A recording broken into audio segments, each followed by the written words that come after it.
Hi, welcome to How to D&D. My name is Fred Weller, and today I want to talk about Tales from the Yawning Portal and the kind of accessories that you could acquire from previous versions of the game. Now, the map that you can see right now laid out is the Yawning Portal. It is actually in another book from a previous version of Dungeons and Dragons. And I imagine there's more than a few people who would really like to get hold of the Yawning Portal map. And I actually have a copy of it. It took me a little while to find it. It had been sitting around in different locations forever. As you can see, it gives you the actual portal, the well, and all the chairs and tables around it, the different locations. So it makes it quite a nice, impressive, and rather pretty location, where you can of course have things clamber out of the well and attack the local patrons and so forth. So where do you find this particular map? Well, if you have a look around, you may be able to find a book called Halls of Undermountain. It is actually part of Dungeons and Dragons 4E, or the 4th edition of Dungeons and Dragons. Now, I know a lot of people dislike that particular game, but I have to say that the Halls of Undermountain is a really good book and actually pretty easily transferable to 5e if you wanted to do so, which I will probably do myself fairly shortly.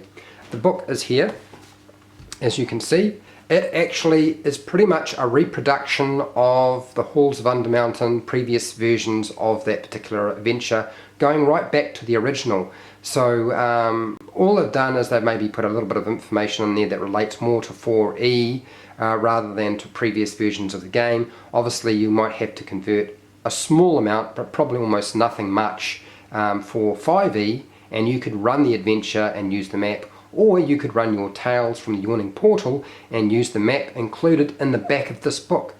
So included in the Halls of Undermountain book in the back is not just the map of the Yawning Portal itself. On the other side is actually the first level of Undermountain. The Halls of Undermountain, you actually get a map provided. Unfortunately, it does include the secret doors and so forth, so if you were hoping you could just sort of hand that to your players and continue to play and let them sort of explore different locations, maybe that will cause a few problems for you, but it is still a very nice map. It's well laid out, it's easy to sort of look at. Looking at a map that's on an A4 size page, this size can be a little bit hard on the eye sometimes, but that is also included in this book. And you could utilize this map along with the Tales from the Yawning Portal and make it sort of link it all in, combine it. Essentially, the Tales from the Yawning Portal and the Halls of Undermountain would make a great combination, because they are all very much dungeon delves, and they are really good ones at that. And included is a map, and you also get that map of the Yawning Portal itself.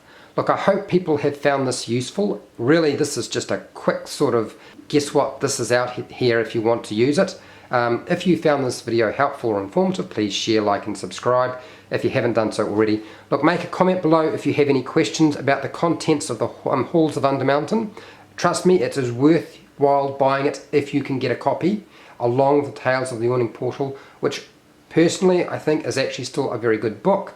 And yeah, you're going to get this map if you get the Halls of Undermountain, which would be great. But if you have any questions, leave them in the comments and I will answer those questions. Until next time, keep rolling those 20s.